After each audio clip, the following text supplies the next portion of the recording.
Supreme court ਨੇ ਅੱਜ ਕਿਸਾਨ ਆਗੂ ਜਗਜੀਤ ਸਿੰਘ ਡੱਲੇਵਾਲ ਜੋ ਕਿ ਪਿਛਲੇ 35 ਦਿਨਾਂ ਤੋਂ ਕਿਸਾਨੀ ਮੰਗਾਂ ਨੂੰ ਲੈ ਕੇ ਮਨ ਵਰਤੇ ਬੈਠੇ ਹੋਏ ਹਨ, ਉਹਨਾਂ ਨੂੰ ਹਸਪਤਾਲ ਤਬਦੀਲ ਬਾਰੇ ਆਪਣੀ ਸੁਣਵਾਈ 2 ਜਨਵਰੀ ਤੱਕ ਮੁਲਤਵੀ ਕਰ ਦਿੱਤੀ ਹੈ। ਸ਼ਿਖਰਲੀ ਅਦਾਲਤ ਡੱਲੇਵਾਲ ਨੂੰ ਹਸਪਤਾਲ ਵਿੱਚ ਦਾਖਲ ਕਰਾਉਣ ਦੇ ਆਪਣੇ ਹੁਕਮਾਂ ਦੀ ਪੰਜਾਬ ਸਰਕਾਰ ਵੱਲੋਂ ਤਾਮੀਲ ਨਾ ਕੀਤੇ ਜਾਣ ਦੇ ਦੋਸ਼ ਹੇਠ ਹੱਤਕ ਅਦਾਲਤ ਮਾਮਲੇ ਦੀ ਸੁਣਵਾਈ ਕਰ ਰਹੀ ਹੈ। ਬੈਂਚ ਅੱਗੇ ਪੰਜਾਬ ਸਰਕਾਰ ਵੱਲੋਂ ਪੇਸ਼ ਹੋਏ ਐਡਵੋਕੇਟ ਜਨਰਲ ਗੁਰਮਿੰਦਰ ਸਿੰਘ ਨੇ ਕਿਹਾ ਕਿ ਅਦਾਲਤ ਦੇ 20 ਦਸੰਬਰ ਦੇ ਹੁਕਮਾਂ ਦੀ ਪਾਲਣਾ ਲਈ ਹੋਰ 3 ਦਿਨਾਂ ਦਾ ਸਮਾਂ ਮੰਗੇ ਜਾਣ ਵਾਲੀ ਅਰਜ਼ੀ ਦਾਇਰ ਕੀਤੀ ਗਈ ਹੈ, ਜਿਸ ਤੋਂ ਬਾਅਦ ਜਸਟਿਸ ਸੂਰਿਆਕਾਂਤ ਅਤੇ ਜਸਟਿਸ ਸੁਧਾਂਸ਼ੂ ਧੂਲੀਆ ਦੇ ਵੋਕੇਸ਼ਨਲ ਬੈਂਚ ਨੇ ਮਾਮਲਾ 2 ਜਨਵਰੀ ਨੂੰ ਅਗਲੀ ਸੁਣਵਾਈ ਲਈ ਸੂਚੀਬੱਧ ਕਰ ਦਿੱਤਾ ਹੈ।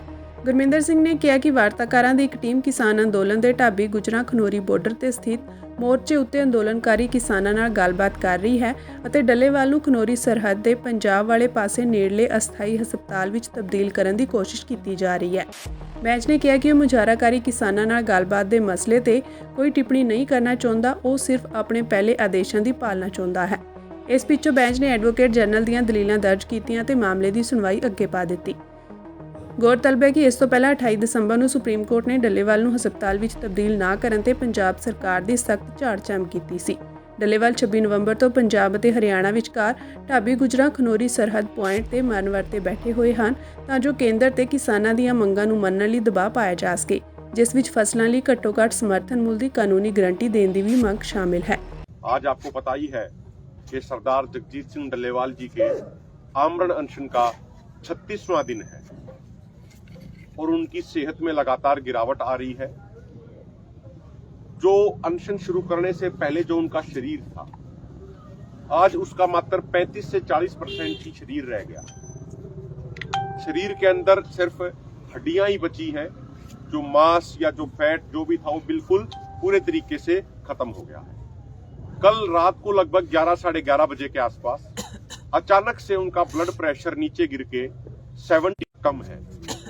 उसके बाद जो उनके पैरों की मूवमेंट कराई, उस मूवमेंट की वजह से वो 94 के आसपास जो अपर लिमिट है, जो अपर बीपी है, वो 94-95 के आसपास ही वो बना रहा, वो नॉर्मल नहीं आ पाया। तो उनकी सेहत लगातार बिगड़ती जा रही है। और जो 4 जनवरी को हमारा यहाँ पे खनौरी मोर्चे पे लाखों की संख्या में जो किसान यहाँ पहुंचेंगे, जैसा सरदार जगजीत सिंह डल्लेवाल जी की भावना है कि 43-44 साल अपने जीवन के उन्होंने जिस किसान भी इस बात का आभास है, वो इस बात को महसूस कर रहे हैं कि स्थिति जहां तक पहुंच गई है, किसी भी समय कोई भी अनहोनी हो सकती है।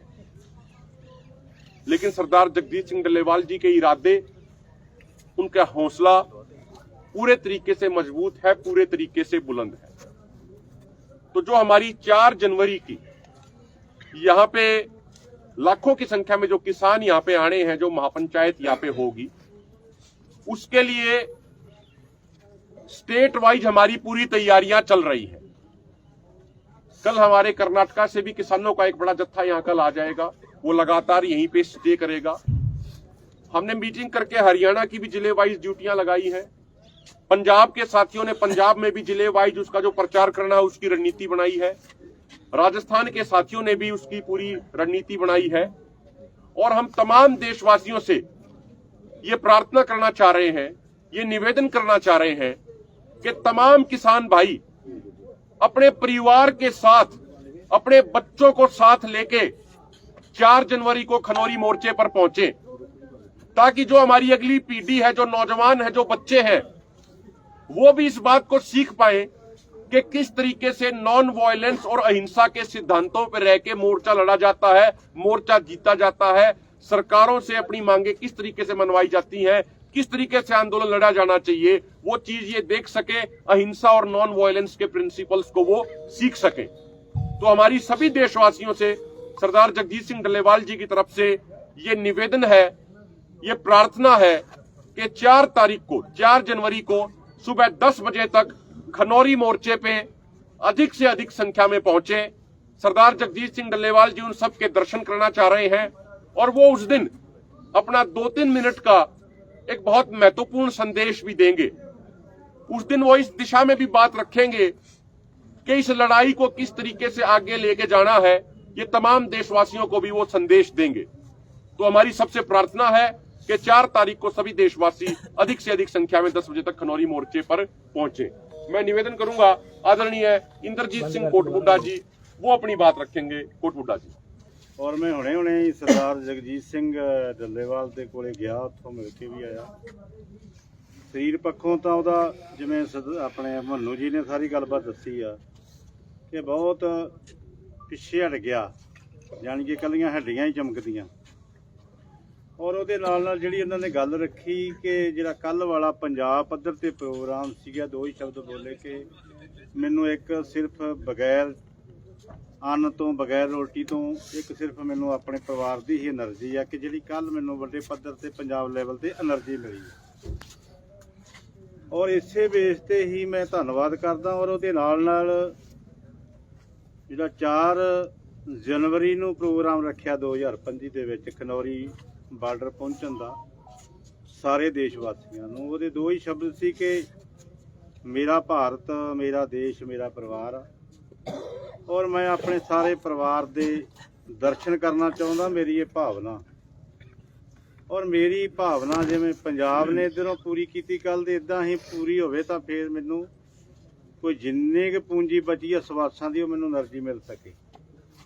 ਉਸ એનર્ਜੀ ਦੇ ਮੁਤਾਬਕ ਜਿਹੜਾ ਵਾ ਪੂਰੇ ਦੇਸ਼ ਵਾਸੀਆਂ ਨੂੰ ਇਹ ਅਪੀਲ ਆ ਸਰਦਾਰ ਜਗਜੀਤ ਸਿੰਘ ਡੱਲੇਵਾਲ ਵੱਲੋਂ ਭਾਵਨਾਵਾਂ, ਔਰ ਅਸੀਂ ਉਹ ਸੰਦੇਸ਼ ਨੂੰ ਜਿਹੜਾ ਤੁਹਾਨੂੰ ਦੱਸ ਰਹੇ ਹਾਂ ਕਿ ਪੂਰੇ ਭਾਰਤ ਵਾਸੀਆਂ ਨੂੰ, ਅਲੱਗ-ਅਲੱਗ ਰਾਜਾਂ ਨੂੰ, ਸਾਰਿਆਂ ਨੂੰ ਇਹ ਬੇਨਤੀ ਕੀਤੀ ਜਾਂਦੀ, ਲੀਡਰਾਂ ਨੂੰ, ਜਨਤਾ ਨੂੰ, ਕਿ ਤੁਹਾਨੂੰ ਇਹ ਪਰਿਵਾਰ ਮੰਨ ਲਿਆ ਵਾ ਦੇਸ਼ ਪੱਧਰ ਤੇ। ਪੂਰੇ 75 ਸਾਲ ਬੀਤ ਕੇ ਆ, ਅੱਜ ਤੱਕ ਦੇਸ਼ ਦਾ ਸਿਸਟਮ ਠੀਕ ਨਹੀਂ ਚੱਲ ਸਕਿਆ ਔਰ ਲੰਬੀ ਸੇਵਾ ਕਰਕੇ 44-45 ਸਾਲ ਆਖਰੇ ਜ਼ਿੰਦਗੀ ਦੀ ਆਹੂਤੀ ਦੇਣ ਤੱਕ ਗੱਲ ਚਲੇਗੀ ਆ।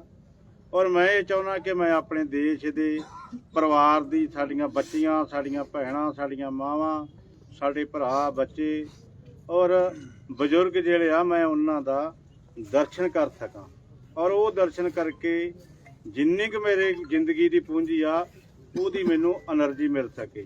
ਔਰ ਅਸੀਂ ਇਹ ਅਪੀਲ ਕਰਦੇ ਹਾਂ ਤੁਹਾਡੇ ਮਾਧਿਅਮ ਰਾਹੀਂ ਕਿ ਜਿਵੇਂ ਪੰਜਾਬ ਪੱਧਰ ਤੇ ਹੋਰ ਵੀ ਪ੍ਰੋਗਰਾਮ ਵੱਡੇ ਵੱਡੇ ਹਰ ਇੱਕ ਥਾਵਾਂ ਤੇ ਹੋਏ ਆ, ਦੇਸ਼ ਲੈਵਲ ਤੇ ਵੀ ਉਹ ਪੂਰੇ ਕਰਦੇ ਆ ਰਹੇ ਹੋ। ਔਰ ਇਹੀ એનર્ਜੀ ਆ ਆਪਣੇ ਪਰਿਵਾਰ ਦੀ ਕਿ ਜਿਹੜੀ ਸਰਦਾਰ ਜਗਜੀਤ ਸਿੰਘ ਡੱਲੇਵਾਲ ਨੂੰ ਦੇ ਸਕੀਏ। ਔਰ 4 ਜਨਵਰੀ ਨੂੰ ਵੱਡੀ ਰੂਪ ਰੇਖਾ ਦੇ ਵਿੱਚ ਟਰੱਕਾਂ ਤੇ, ਬੱਸਾਂ ਤੇ, ਵਾਹਨਾਂ ਤੇ ਔਰ ਪਹੁੰਚਣ ਦੀ ਕਿਰਪਾਲਤਾ ਕਰੋ, ਜਿਵੇਂ ਤੁਸੀਂ ਲੰਬੇ ਸਮੇਂ ਤੋਂ ਡਿਊਟੀ ਨਿਭਾ ਰਹੇ ਜੇ। ਔਰ ਇਸ ਮੋਰਚੇ ਨੂੰ ਸਫਲ ਕਰੀਏ। ਧੰਨਵਾਦ। ਵਾਹਿਗੁਰੂ जी का खालसा, वाहिगुरु जी की फतेह। मेरा निवेदन है आदरणीय इंद्रजीत सिंह पन्नीवाला जी, राजस्थान से किसान बचाओ मोर्चा है, अब SKM नॉन पॉलिटिकल के हिस्सा, वो भी अपनी बात करें। ਸਾਰੇ ਪੱਤਰਕਾਰ ਭਰਾਵਾਂ ਨੂੰ ਸਤਿ ਸ੍ਰੀ ਅਕਾਲ। ਸਾਰੇ ਪੱਤਰਕਾਰ ਭਰਾਵਾਂ ਨੂੰ ਸਤਿ ਸ੍ਰੀ ਅਕਾਲ। ਮੈਂ ਸਿਰਫ ਇੰਨਾ ਹੀ ਕਹਿਣਾ ਚਾਹੂੰਗਾ ਵੀ ਆ ਜਿਹੜਾ ਪੰਜਾਬ 'ਚ ਮੋਰਚਾ ਲੱਗਿਆ ਖਨੌਰੀ, ਇਸ 'ਚ ਵੱਡੇ ਪੱਧਰ ਤੇ ਰਾਜਸਥਾਨ ਤੋਂ ਕਿਸਾਨ ਭਰਾ ਆਉਣਗੇ, ਕਿਉਂਕਿ ਅਸੀਂ ਰਾਜਸਥਾਨ 'ਚ ਵੀ ਰਤਨਪੁਰਾ ਬਾਰਡਰ ਤੇ ਮੋਰਚਾ ਲਾ ਰੱਖਿਆ, ਉਸ ਤੇ ਪ੍ਰਚਾਰ ਸ਼ੁਰੂ ਹੋ ਚੁੱਕਾ ਆਉਣ ਵਾਲੇ ਦਿਨਾਂ 'ਚ। ਔਰ ਮੈਂ ਕਹੂੰਗਾ ਵੀ 4 ਤਰੀਕ ਨੂੰ ਵੀ ਤੁਸੀਂ ਵੇਖੋਗੇ ਬਹੁਤ ਵੱਡੀ ਸੰਖਿਆ 'ਚ ਰਾਜਸਥਾਨ ਦੇ ਕਿਸਾਨ ਵੀ ਇਸ 'ਚ ਆਉਂਦੇ ਆ। ਵਾਹਿਗੁਰੂ ਜੀ ਖਾਲਸਾ, ਵਾਹਿਗੁਰੂ। लखविंदर सिंह ओलख जी। पत्रकार साथियों, सबसे पहले आपका धन्यवाद जो रात को भी आप सारी रात तक जाग के इस मोर्चे की कवरेज को दुनिया तक, देश तक लेके जा रहे हो। क्योंकि कल कोई इनपुट आए थे भी DMC लुधियाना में और राजेंद्रा मेडिकल कॉलेज पटियाला में फोर्सेज बढ़ाई गई हैं, उनको देखते हुए हमें आशंका सी भी रात को कहीं जो सरदार जगजीत सिंह डल्लेवाल जी को जबरी यहाँ से उठाया जा सकता है। लेकिन हमारे वॉलंटियरों ने, हरियाणा से बड़ी गिनती में भी हमारे युवा साथी आए, पंजाब के नज़दीक वाले गांवों से, राजस्थान के साथियों ने, सब ने मिलकर पूरा मुस्तैदी से कल जो है अपना पहरा रखा। और उसके साथ साथ जो पंजाब बंद हुआ है, उस पंजाब बंद का भी असर सरकारों पर ऐसा हुआ कि उन्होंने ये ऐसी कोताही नहीं करी और जो मोर्चे पर कोई ज़बरदस्ती करके डल्लेवाल जी को उठा सकें। तो एक फिर से हमारी भी अपील है, जैसे हरियाणा की पूरी भागीदारी है इस आंदोलन में, दिन रात का वो इस आंदोलन के साथ 13 फरवरी से ही जुड़े हुए हैं। और जब से 26 नवंबर से सरदार जगजीत सिंह डल्लेवाल जी आमरण अनशन पर है, उससे भी साथी साथ दे रहे हैं। तो हमारा फर्ज बनता है, जैसे पंजाब में एक माहौल बना भी सभी ने मिलकर पंजाब बंद किया है। तो हमारा भी फर्ज बनता पूरे देश का भी हम भी दोनों इंद्रजीत सिंह कोटपुट और मैं दोनों डल्लेवाल जी के पास से ही आ रहे हैं। हमारा फर्ज बनता है उनका जो भावना है उन भावना की कदर करते हुए हम सभी ज़्यादा से ज़्यादा संख्या में 4 जनवरी को खनौरी मोर्चे पर पहुंचे। खनौरी मोर्चे पर उम्मीद करते हैं लाखों की संख्या में किसान मजदूर और आवाम पहुंचेगा, जो एक इस आंदोलन की एक नई दिशा तय करके जाएगा। धन्यवाद। ਕੱਲ੍ਹ ਵਾਲਾ ਜੋ ਪੰਜਾਬ ਬੰਦ ਸਫਲ ਪੰਜਾਬ ਬੰਦ ਹੋਇਆ ਮੁਕੰਮਲ, ਉਹਨੇ 3 ਗੱਲਾਂ ਬਹੁਤ ਕਲੀਅਰ ਕਰਤੀਆਂ ਜਿਹੜੀਆਂ ਕਿ ਪੰਜਾਬ ਦੇ ਚ ਸਾਫ਼ ਹੋਣੀਆਂ ਜ਼ਰੂਰੀ ਸੀ।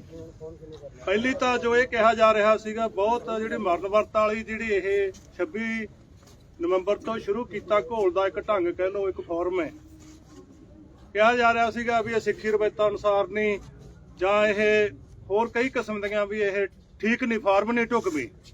ਪੰਜਾਬ ਦੇ ਲੋਕਾਂ ਨੇ ਕੱਲ ਮੋਹਰ ਲਾਤੀ ਇਸ ਤੇ ਵੀ ਇਹ ਜਿਹੜੀ ਫਾਰਮ ਹੈ, ਇਹ ਢੰਗ ਹੈ, ਇਹ ਵੀ ਇੱਕ ਅਸਰਦਾਇਕ ਕੁਰਬਾਨੀ ਵਾਲਾ ਢੰਗ ਹੈ। ਇਹਨੂੰ ਪੰਜਾਬ ਦੇ ਸਮੁੱਚੇ ਲੋਕਾਂ ਨੇ ਉਸ ਤੇ ਮੋਹਰ ਲਾਤੀ।